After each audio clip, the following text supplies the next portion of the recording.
Halo Kak, sebelumnya aku Tasya dari BD Angkatan 23. Mau izin wawancara Kak Aziza ini terkait pandangan Kakak selama berkuliah. Udah berapa tahun nih Kak di Budi? Eee, oke, semuanya halo, kenalin dulu kali ya. Aku Adiza, aku dari BD21, berarti kurang lebih udah hampir 3 tahun ya kuliah di BD dan di UPI Tasikmalaya. Iya. Nah, oh ya sebelumnya mungkin pengenalan dulu, intermezzo dulu ya. Orang-orang kayaknya di sini banyak yang anggap BD itu di Bandung, padahal adanya di Tasik kan ya Kak? Iya bener, Kenapa tuh? Boleh jelasin nggak tahu Kak, ada background sedikit? ini kayak, nggak tahu kenapa ya aku baru banget nih nanya ke anak 23 juga. Udah pada tahu sih, udah pada tahu belum sih sebenarnya kalau BD itu adanya di Tasik gitu. Ternyata ada beberapa yang nggak tahu dan ternyata yang tiba-tiba di Tasik, di kota kecil yang jauh dari hiruk pikuk dunia gitu ya. Kalau misalnya anak Jabodetabek biasanya suka pada ngeluh ketika ke Tasik kayak ini kota mati ya gitu. Tapi kalau buat aku yang orang pinggiran, orang daerah dia ke Tasik, wah ini mah kota hidup buat aku gitu. Iya.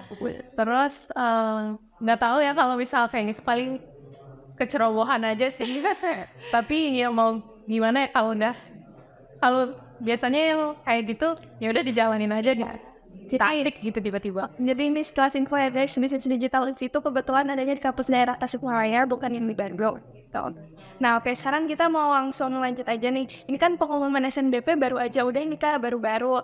Nah terus untuk, kan bentar lagi akan ada jalur SNBT dan juga nanti lanjut mandiri. Berarti jalur untuk masuk BDUB itu keseluruhan ada berapa tuh Kak?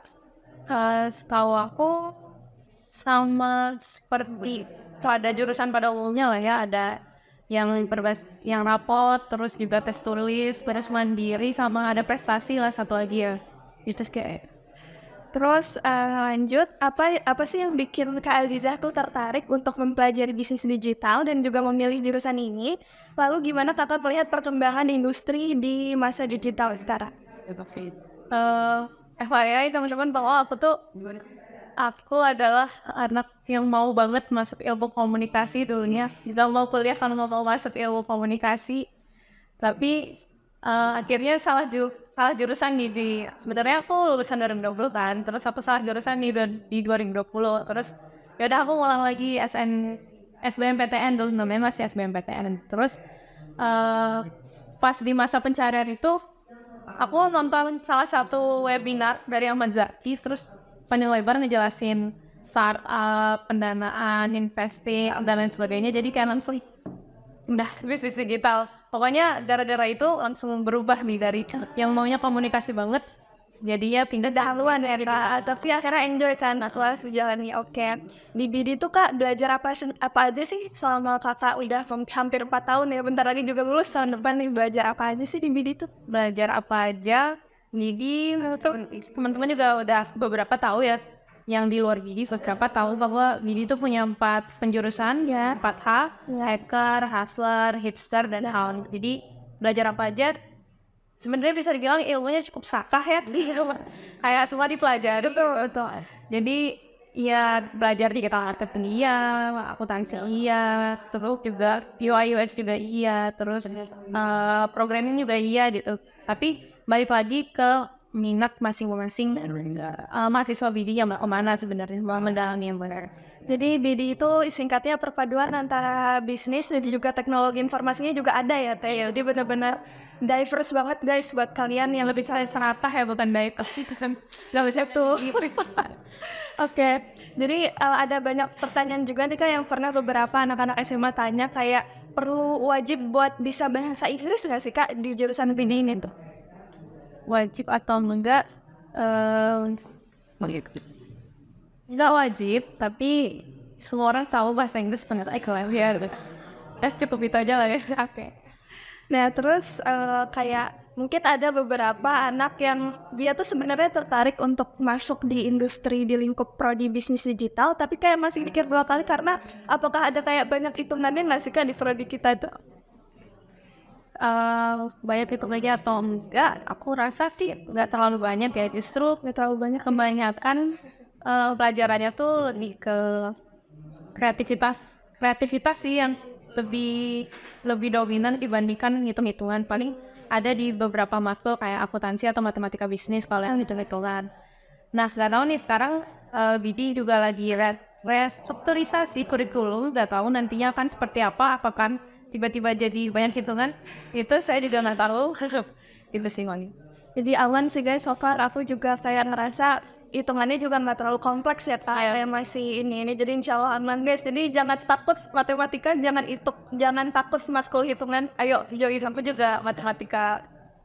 Oh iya sebenarnya. Alhamdulillah selamat ini. Nah, terus lanjut ya kak, apa ada basic skill atau kemampuan atau keahlian tertentu kayak sih yang harus dimiliki sebelum masuk bisnis digital gitu? Apa ya? Sebenarnya basic skill yang sejujurnya emang semua orang harus punya sih, kayak kreativitas, terus kolaborasi, karena di sini tuh emang kalau nggak kolaborasi nggak bakal jalan gitu, nggak bakal nemu jalan mana sih yang bakal mau ditempuh gitu, karena semuanya tuh emang berawal dari kolaborasi. Belajar apapun berawalnya dari kolaborasi. Terutama mungkin skill problem solving sama analytical skill ya kak, harus kita Dasar banget sih, yang semua harus punya sih. Oke. Nah terus untuk ini kayaknya pertanyaan yang paling nanti audiens, prospek kerja dari bisnis digital sendiri ini tuh untuk 5 tahun ke depan apa sih kak? Kata yang udah dibilang tadi, ilmunya diapers ya, ilmunya diapers, jadi balik lagi tergantung teman-teman sih minatnya atau passionnya mau di mana. Tadi udah disebutin ada digital marketing, oke, bisa. Kalau emang teman-teman mau, atau misal UI UX designer, banyak banget lulusan BD atau teman-teman aku yang menggeluti UI UX designer. Terus juga jadi accountant juga bisa ya, aku tadi bisa, tapi belum pernah dengar sama data analis. Ada beberapa nih anak 19, angkatan kakak kelas yang 19 nih. Oh, ada yang banyak data analis, yang 20 juga lagi banyak juga nih yang mulai belajar data analis ya. Business development gitu-gitu ya kak. Iya, itu banyak banget sih. Prospeknya benar-benar luas banget, jadi ya. Terus untuk event tahunan sendiri nih di bisnis digital UPI itu kira-kira ada apa aja kak? Event tahunan di bisnis digital.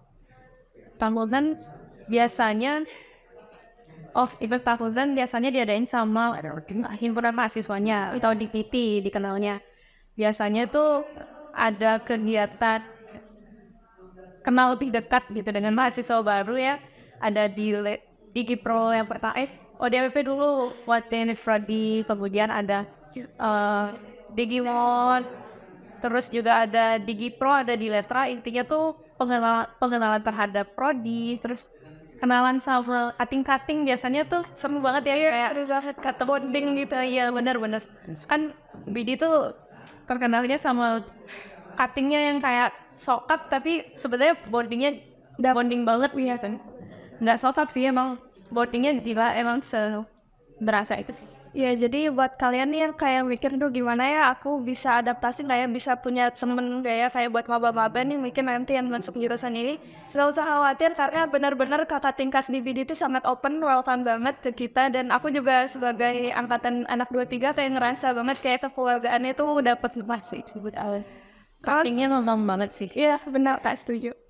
Terus kalau untuk jurusan bisnis digital ya kak, menurut pandangan kak Rizan, gimana sih bisnis digital tuh dapat beradaptasi dengan perubahan teknologi yang sangat cepat?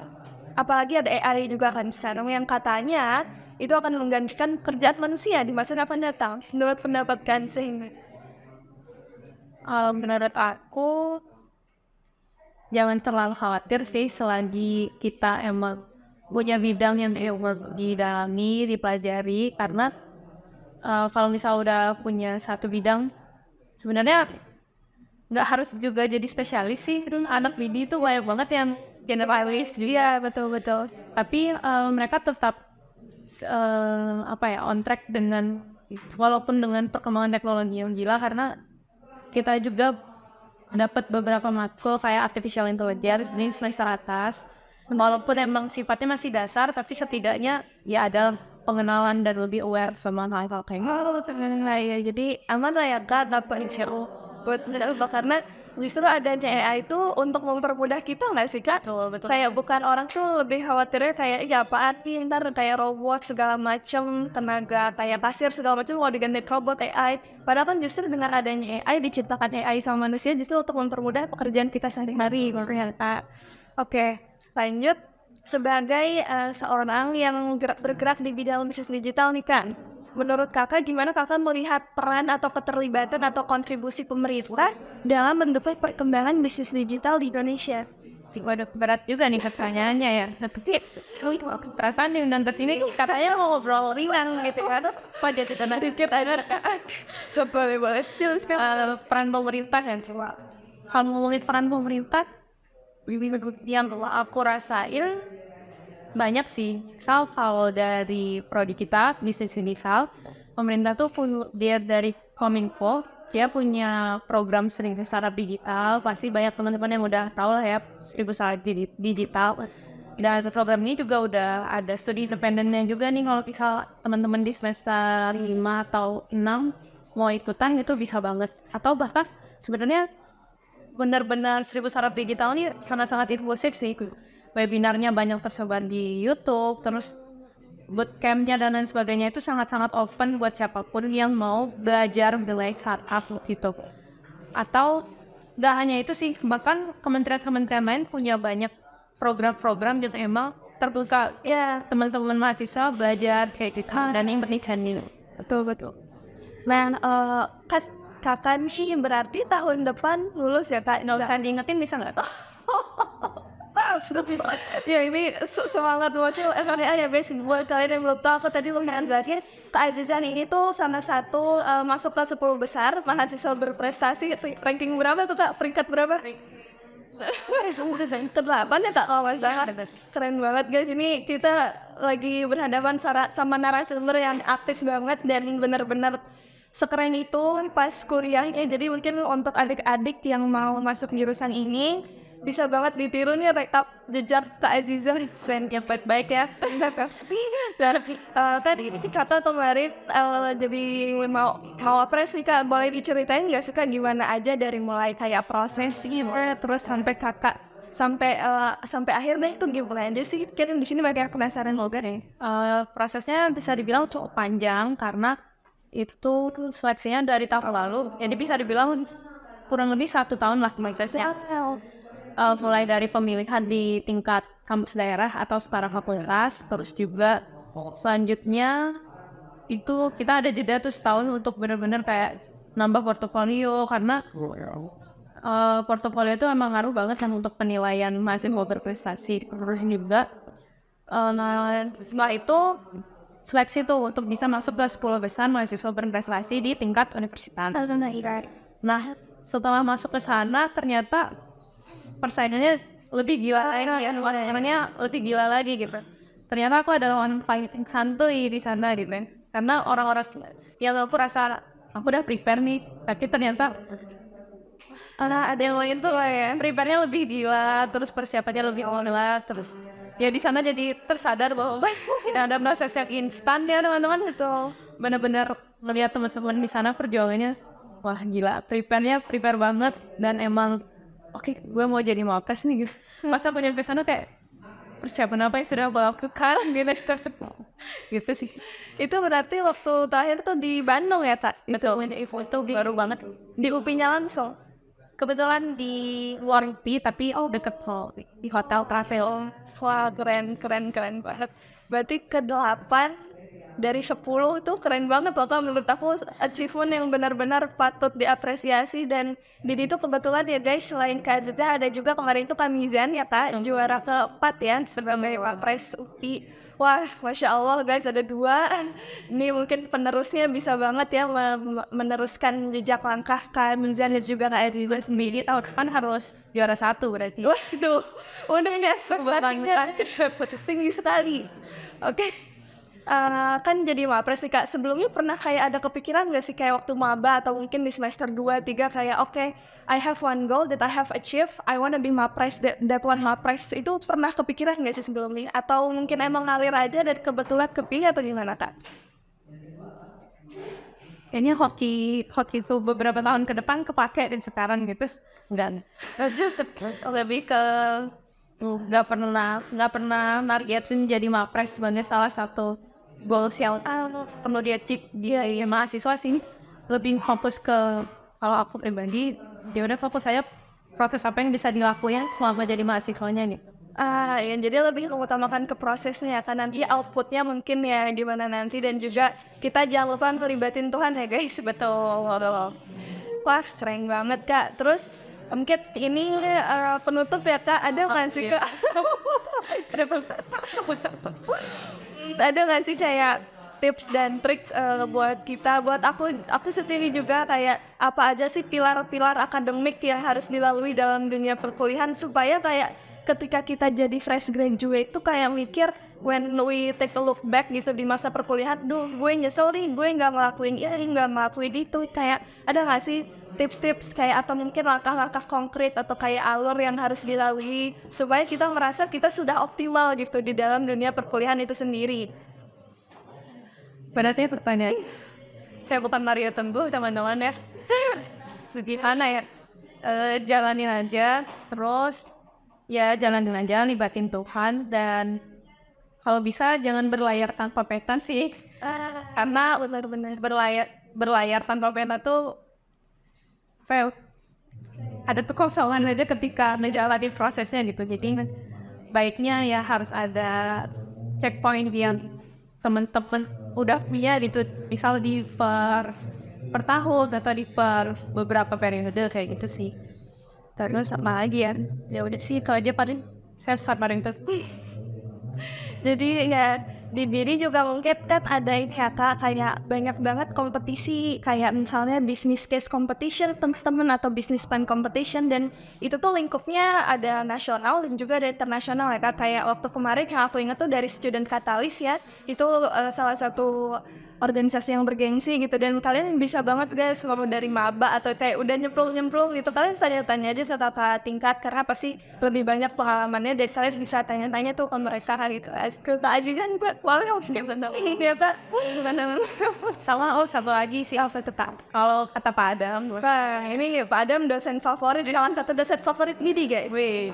Ya kalau kata Pak Adam sebagai pecinta bola banget Pak, ada istilah salah satunya adalah jemput bola. Jadi jangan nunggu kesempatan datang kita, tapi ya kita yang harus cari. Misal ada kompetisi, ya ikutin, jangan nunggu orang ngajak kita, tapi ya ajak orang untuk ikut kompetisi. Kayak aku waktu bulan kedua kuliah itu udah langsung kayak reach out Mizan gitu, dan ternyata emang sampai sekarang masih di tim aja gitu. Itu guys untuk aneh. Jadi karena emang kita tahu sendiri ya, dunia tuh kalau misalnya kita terus stay diam di tempat, dunia ini akan terus jalan guys. Jadi persaingan kompetitif baik itu di dunia dari kita mulai SD, SMP, SMA, kuliah, bahkan sampai terutama kan di kerja tuh persaingan kompetitif tuh akan selalu ada ya Kak. Jadi kita aja tergantung balik lagi ke kitanya ya guys. Kayak kitanya mau pilih untuk berdiam diri, kayak ya udah aku atau gue cuma ikuti arus air aja gitu, kemana air bawa gue ya udah gue ikut gitu. Nah jangan itu ya guys, usahakan kayak kita harus punya, ya bener kata apa yang tadi kata Kak Aziza bilang, harus punya kayak goals yang tuju, kayak minimal per semester atau per tahun, atau mungkin lebih bagus lagi spesifik per bulan gitu ya. Jadi adalah saya minimal pencapaian apa sih yang harus gue raih di dalam perkuliahan. Jadi jangan ngambak kayak pulang kuliah banget, kayak aduh harus udah diubah lah ya guys kalau udah jadi mahasiswa tuh mindsetnya gitu. Oke, sekian ya Kak, kayak udah wah keren banget sih pemaparan ilmu catinan yang mau pakai kenapa ya Mbak Cire pernah ditawas ya tadi ya. Sharing dari Kak Aziza benar-benar insightful banget, benar-benar lebih membuka pemahaman aku juga nih terkait research digital itu sendiri. Dan ya, makasih banget Kak atas waktunya udah menyempatkan hadir untuk diwawancara. Jadi ada pesan terakhir nggak Kak buat adik-adik yang masih mau mencoba untuk buat misalnya ajakan buat join di apa gitu, kayak yang benar-benar menarik gitu, kayak istilahnya Kakak sekarang lagi pitch-ness nih buat wajakan customer gitu atau investor gitu ceritanya. Baik, Baik, mungkin kalau teman-teman harap di Tasik bisa memfasilitasi teman-teman, jawabannya enggak. Tapi kalau misal ditanya orang-orangnya, jawabannya iya seperti itu. Tapi balik lagi pintar-pintar kita aja dalam mencari circle, cari teman kayak gitu, karena ya teman-teman itu sih yang bakal membawa teman-teman bakal kemana nanti. Betul, jadi Tapi saya juga nggak ngejalanin sih ya DM di Tasik, oke di situ tinggal mau ngomongin nanti kita ketemu. Nah, iya. ya jadi circle itu seberpengaruh itu ya kayak kayak teman-teman yang kita tuh bergaul sama siapa sih sehari-harinya, terus buku apa yang harus kita baca, kebiasaan apa yang kita lakuin di setiap hari itu benar-benar menurut aku punya impact yang besar untuk kita menjadi orang yang seperti apa dan membentuk karakter diri kita seperti apa nih masa yang akan datang. Keren banget Kak Ziza, thank you banget untuk semuanya penjelasannya. Kasih banget. Terima kasih juga udah diajakin ngobrol-ngobrol di sini, semoga banyak adik-adik yang ngerasa wah video oke nih gitu. Oke banget ya hari ini enjoy walaupun di kampus daerah, tapi tenang aja banyak banget kesempatan dan opportunity yang bagus, jadi jangan ngerasa minder karena atau jangan ngerasa kayak apaan di kampus jangan ya guys. Jadi karena dan kita sendiri juga fun fact-in guys, anak-anak Jabodetabek kita ada tuh daerah-daerah bahkan dari luar Pulau Jawa sendiri juga banyak, jadi ayo join video. Thank you, pasti Kak. Oke.